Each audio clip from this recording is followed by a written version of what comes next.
Have you ever noticed something? Some people feel uncomfortable at parties. They don't enjoy crowded places. They don't talk much. And they don't socialize a lot either. And because of that, people often say things like, they stay alone too much. They don't like people. They're a little strange. But the real question is being alone actually a problem? Or is it simply a different personality type? According to psychology, people are generally divided into two main personality types, extroverts and introverts. Extroverts gain energy from being around people, but introverts recharge their energy by spending time alone. This idea was first introduced by the famous psychologist Carl Jung. According to him, the mind of an introvert works a little differently. Introverts are naturally drawn toward deep thinking, observation, and their inner world, and that is exactly why they are often misunderstood. Many people assume that introverts are arrogant, hard to talk to, or constantly sad, but research actually tells a very different story. Psychological studies show that introverts are often highly self-aware. They understand their emotions more deeply. They think carefully before making decisions. Because of this, many of the world's great thinkers, writers, and inventors have been introverts, because when a person is alone, their mind often becomes more creative. In psychology, there is an important concept: solitude versus loneliness. Loneliness means being alone and feeling unhappy about it. But solitude means choosing to be alone and feeling peaceful in that moment. Introverts usually enjoy solitude. For them,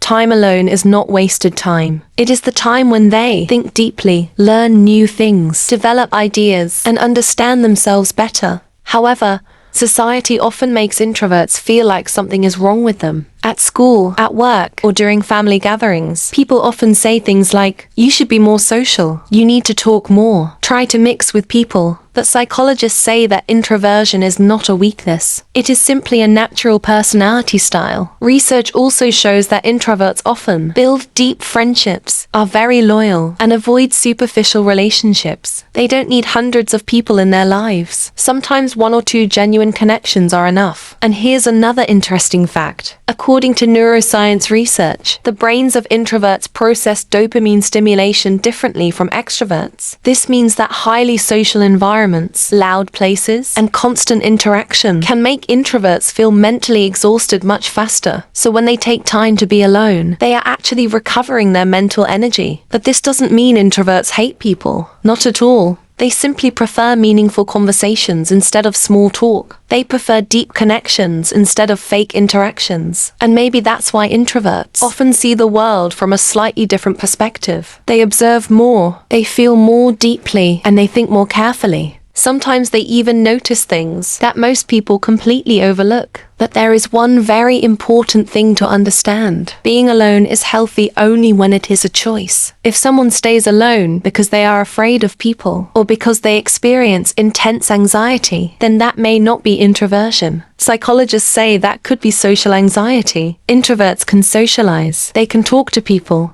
They simply need their own space and balance. And that might be the biggest misunderstanding of all. Society often believes that only loud, highly social, and outgoing people become successful. But history tells us a different story. Many of the world's brilliant minds were quiet, thoughtful individuals. They didn't create their ideas in crowds. They created them in moments of solitude. So if you are someone who sometimes enjoys being alone, maybe there is nothing wrong with you. Maybe your mind simply works in a different way. And sometimes, being different is actually your greatest strength, because the world doesn't only need people who talk. The world also needs people who think.